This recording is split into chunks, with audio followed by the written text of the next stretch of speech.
morning, everybody. It is 9:15 and I just stopped and got my favorite Monday coffee. I got the blackberry blossom latte again because that one was so good. It's become like my new favorite. And I always get an everything bagel with the chive cream cheese that they make in-house. It's just so good. Yeah, I have to be quick since I've got to get back, but I figured I would just go ahead and tell you the reading plan for this week. So I have 2 books on the agenda. One is obviously Frankenstein by Mary Shelley. I'm 145 pages in already because, like I said in my May TBR video, I started this book like 6 months ago and never got around to finishing it because of life, but I'm really determined to finish it this week. Honestly, I think I could finish it within a couple of days if I really put my mind to it, but I don't know. We'll see where it goes. But I do have to finish that this week. And then I have a short story collection called At Midnight by Dahlia Adler, and that is the second thing that I want to read this week. There are 15 fairy tales reimagined in this short story collection, and so my plan is to read 1 to 2 stories a day, maybe 1 in the morning, 1 at night. That way by the end of the week I've already finished it. We're off to a bad start seeing as I haven't read anything from it so far today, but I think I'm gonna listen to the audiobook on my way home from the coffee shop and just kind of get a jump start. I have to rotate Lennon's toys for the week, so I guess I can show you that. I need to do laundry. Those are really the main things that I need to get done today, so yeah, let's get home. I want to eat my bagel.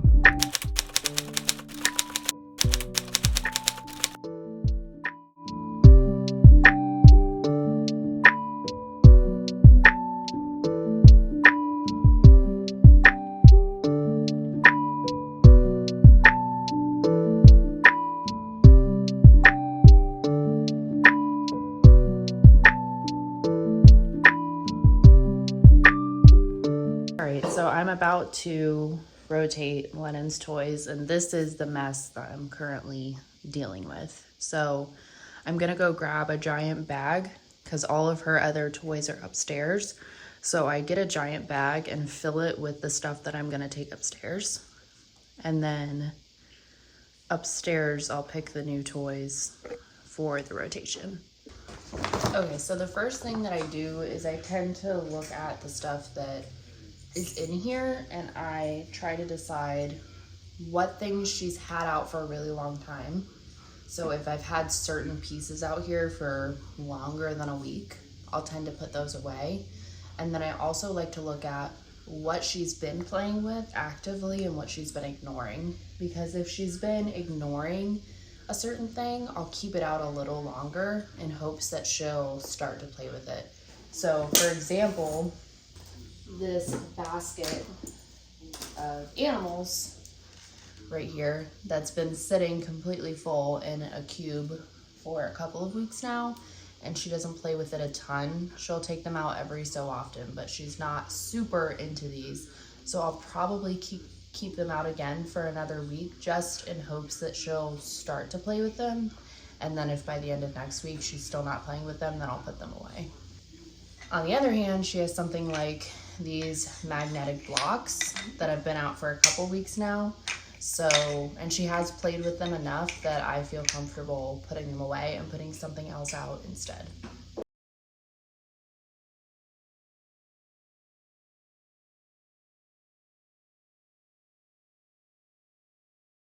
This is all of Lennon's shit. And now basically I'm gonna pick, I think I have 3 cubes that don't have anything in them. So I'm gonna pick 3 things that she hasn't seen in a while to put in those spots. Okay, so the first thing I did was take out her balance bike, which she has not used. She's never actually like gone on it and actually ridden on it. So I took it out because it's been like a month. So she might actually know how to use it now. But I'm gonna tuck it away in the corner. It's not like actually in her playroom because we really don't have a room. This is what we've got as of right now. We've got her Yoto player, and this like rainbow stacker is always here because it's kind of like a little decor piece in my opinion. And her sun hat, which she loves. She has this puzzle that I'm keeping out because she's just starting to get the hang of putting the pieces back in the puzzle. She loves to come and take them out, but she never puts them back in. But she's just now starting to get it. So we're gonna keep it out. We have the animals I mentioned earlier. And then her music kit, which is like an old vitamin bottle that I put couscous in and pasta. But it's also got like, you know, a clapper, it's got a shaker, it's got a tambourine and stuff in here. So I'm gonna add her rainbow stacker minus the big red piece because Lord knows where that went. That's a favorite that she usually loves. And then I have this box here, but when you open it, it's got these blue coins that you put into it. She's never done this before because this box can be transformed into multiple different toys depending on development. And she's never done this one before. So we'll see how she does with that. I took out this toy because she was interested in it yesterday. It honestly does nothing. It's not really teaching you anything other than to do this.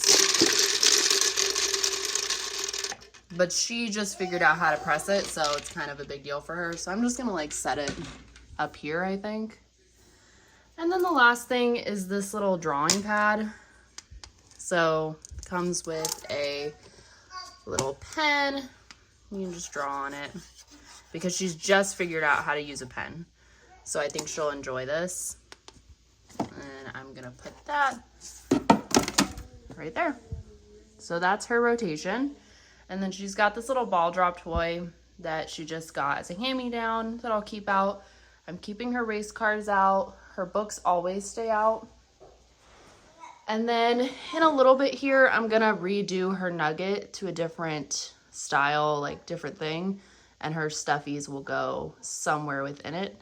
And the ball pit stays out for now because I have no room for it to go anywhere else. So I'm gonna clean her up and get her all ready to play. And then when she's good, then I'll go ahead and change the nugget. So she is playing right now and I wanna change her nugget, but I wanna change it to something where I can include her pickler triangle. The slide is detachable, so I could just use the actual triangle or the slide, but I kind of want this out of the living room this week if I can manage it. So I'm gonna look up on Pinterest different things I can do with this so that I can incorporate it into her playroom. All right, so this is the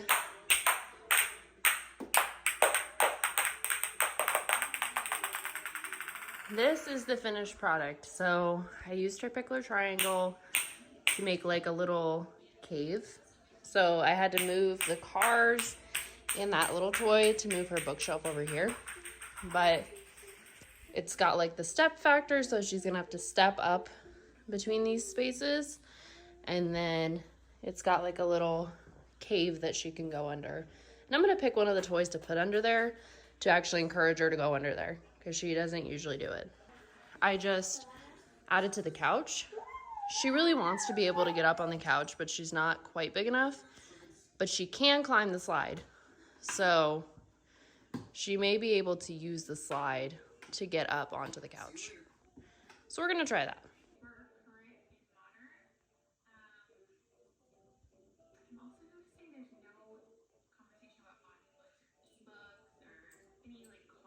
Did read the first story in At Midnight by Dahlia Adler, which I gave a 5 out of 5 stars. It was from Anna Marie McLemore, I believe, and it was based on the Sugar Plum Princess. So I've got the book right here, and I read the first story, which was called Sugar Plum by Anna Marie McLemore, and it was inspired by the Nutcracker, which I gave 5 stars. It was very nice. It was cute.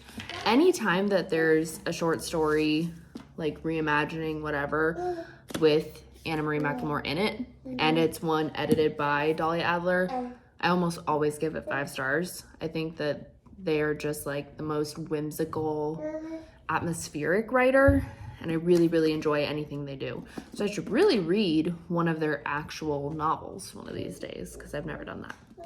So I'm gonna read another one tonight. And the next one is called In the Forest of the Night by Gita Trelease. And it's inspired by Fisher's Bird, which I've never heard of. So I'm really excited about this. I love a good short story collection.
Terrible angle, but I just want to do a quick haul because I just got my Pango Books order that I put in, and it was a bundle set of the Emily Henry books that I haven't read yet, and it was really cheap because the copy of People We Meet on Vacation like had some water damage, but I've already read this one, so I was like, I don't really care. And these two are in like basically perfect condition, which is so exciting because this is the one I really want to get to next. But what makes this so cool is that it came with a little case and like some annotation tools. So like it came with these guys and these guys, just some clear ones.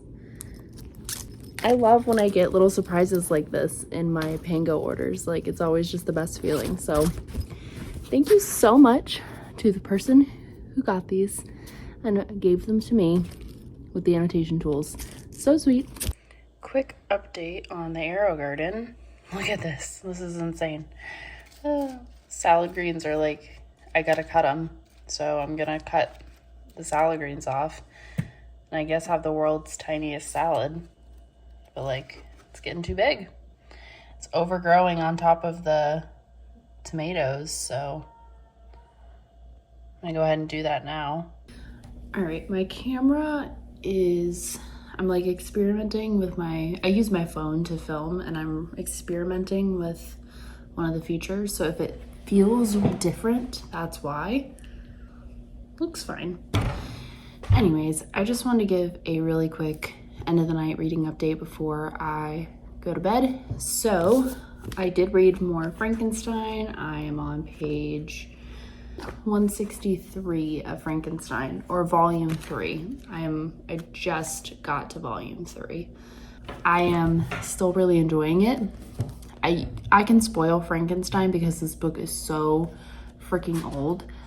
It was published in 1818, so I think I can go ahead and talk about the plot of Frankenstein. The young boy, Frankenstein's son, just died. Like he was just murdered by Frankenstein's monster.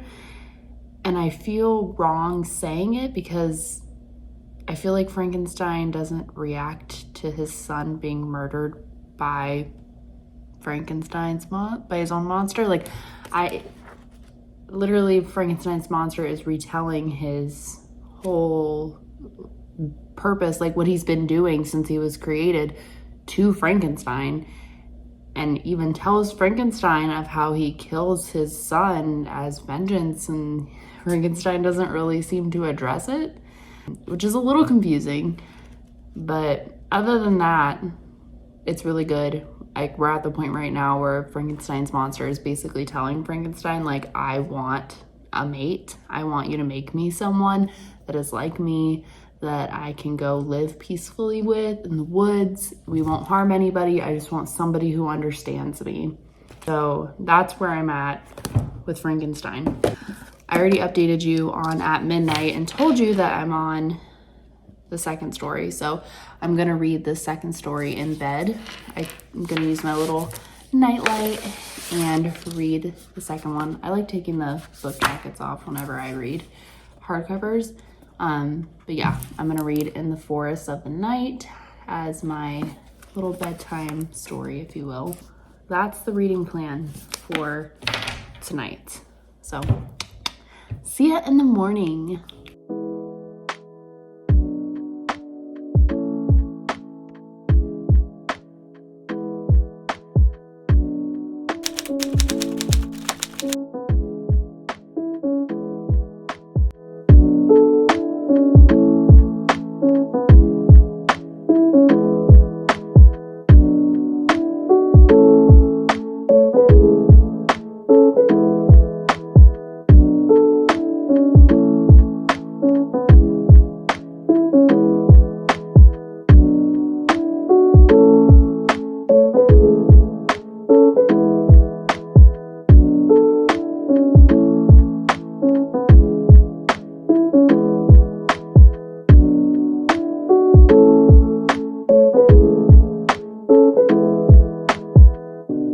So I just started editing the content from this morning and realized that all of the footage that I took after that time lapse of cleaning up Lennon's playroom, gone. Like, I thought that I imported it to my computer and I went to go add it to the video and it's gone. So I don't know what happened. I deleted it off my phone because I thought I had it on my computer. But essentially this morning I took Lennon and Ellie outside to play on her splash pad, which you guys have seen before, and they had such a good time. It had just been a while since Lennon had played outside, and I am trying to make more of an effort to actually like get out in the sun with her. She had a lot of fun this morning. Ellie had a good time as well. Ellie's now completely knocked out. Lennon is taking a nap. So I ate lunch, I'm sipping on my coffee, and I just finished editing yesterday's footage. So what I'm gonna do now, if I'm lucky, I probably have another hour and a half left of her nap. So I'm going to continue with Frankenstein. I don't know how far I'll get, but I really wanna finish this fast. Like, I would really like to finish this in the next like day or so. I feel like it really can't be that hard. I have this much left of the book, so I feel like within at least the next couple days I can finish it. My fingers are crossed. I'm really hoping. But that's what I'm gonna do. I'm gonna read Frankenstein the rest of the nap, I think. I need to read while she is asleep. Read the next story in At Midnight. I read Say My Name by Dahlia Adler, who is the editor of the whole collection. I gave it a 4-star. I think that it was really fun at first. It was like nasty in the sense that like, ooh, she's like not a fun, likable main character. We're following this girl that is kind of obsessed with her best friend, and her best friend is kind of a jerk, and she'll do anything for this best friend because she's in love with her, including like blackmailing someone in order to give her best friend an advantage in life, or like, I guess in coding, they're doing a whole coding thing. And it's inspired by Rumpelstiltskin. And yeah, so at first I was really into it because she was so nasty, like she's willing to do anything to just like make her friend happy. But by the end, it was a little bit lackluster. I just wanted a little more from the ending. The ending was very rushed, and I understand it's a short story collection, but I just think the ending was a little too rushed and it wasn't necessarily satisfying because of how rushed it was. So I gave it 4 stars. It was still really good. It just, the ending is what brought it down. But tonight I'll get to read the next one, which is called Fire and Rhinestone by Stacey Lee, which is inspired by The Little Matchstick Girl. And it looks like it takes place in 1892, so that's kind of cool. I'm really enjoying this though. I think it was such a good idea to incorporate this with Frankenstein, to have something else to read, you know, in between. Because I think if I would have just been reading Frankenstein, I think I would have gotten in a little bit of a slump. So I'm glad that I did this.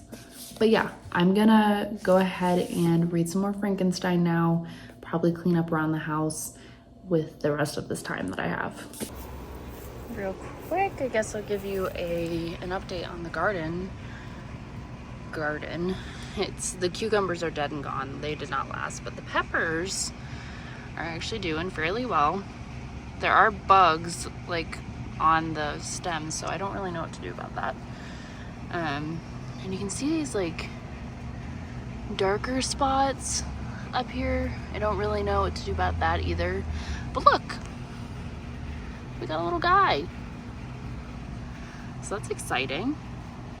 Okay, this is what I mean when I say I think I'm too stupid to read classics sometimes, because, okay, that's obviously not Victor's son then, because this chapter they're talking about, like, Victor is talking to his dad, and his dad is like, hey, marry Elizabeth, please, is what I'm getting from the conversation. And so, like, I know at that time he couldn't necessarily just be sleeping around and having kids with people and then go and remarry or marry someone. Like, I know that's not the case.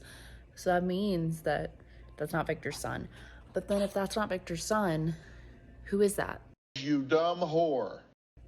Like, who just died and said that they were Frankenstein's son. Now, I read The Dark Descent of Elizabeth Frankenstein.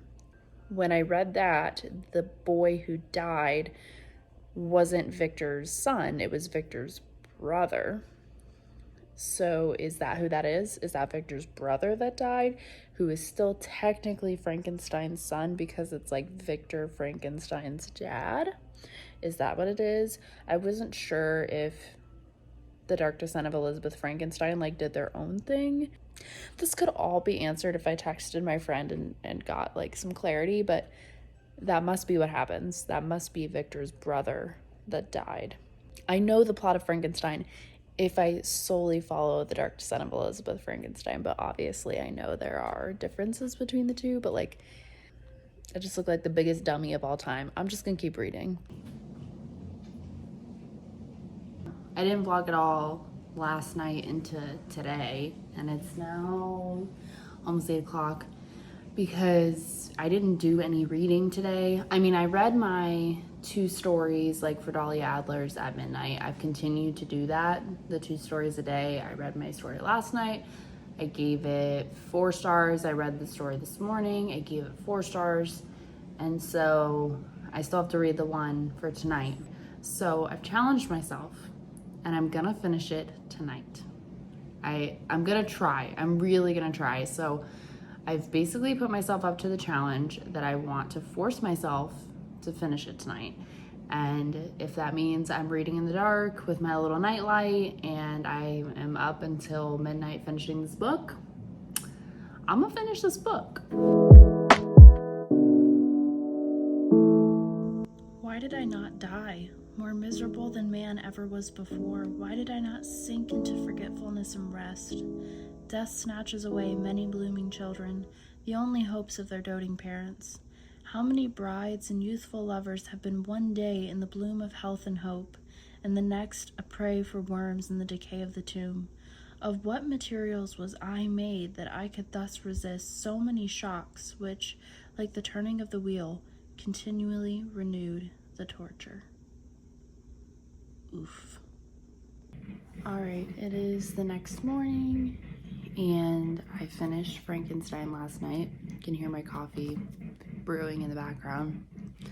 It's early, but I am giving Frankenstein a 4 out of 5 stars. I thought that this was really, really good. I I just tend to save my fives for books that are like my new favorite, that have like changed my life, that like I'm obsessed with. And I didn't necessarily feel that about Frankenstein, although it is really good. It's not like a new all-time favorite or anything. Obviously, I found lots to annotate within this book. I thought that the prose, it was just very beautiful. And there are obviously so many themes that we could discuss within Frankenstein, which I think is why it's so popular and why it's often used in schools. But what I found myself looking at the most with my read was just the quotes surrounding nature, and how I noticed how whenever Victor or the monster, when they were happy, when they were hopeful, when they were at peace, their descriptions of nature were so beautiful and lush and vibrant. And then when you got to, Victor like losing his mind, or Frankenstein's monster seeing just how screwed up the world is and how everyone hates him, when we get to those sections of the story, the descriptions of nature change and they become, more dour and gray and more troublesome. It's like nature is now against them. And I just found that so interesting as I was reading. Like, here's a quote right here that I just literally just opened up on chapter 8. I think this is volume 2. The cold stars shone in mockery, and the bare trees waved their branches above me. Now and then the sweet voice of a bird bursts forth amidst the universal stillness. But just the way that he talks about the stars, that the stars shone above him in mockery. Like, you could look at the stars and see such beautiful things, but because of where Victor's at right now, he views it more as a mockery. And I just thought that was so interesting. Let me make sure this is actually Victor. This might actually be the monster, but no, this is the monster. So the monster was thinking this.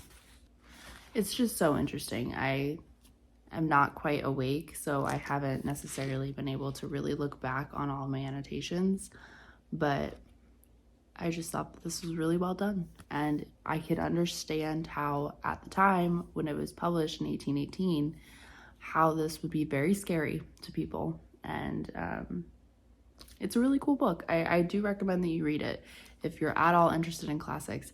And I think this would be a good one to start with if you're trying to get into classics. I think there are better options out there as like a starter, but I think this is a good choice as well. So I'm going to go ahead and end this vlog here. I'm gonna finish up at midnight in my next vlog. I have until May 16th, I believe, is when Yellowface is published and when my pre-order should get here.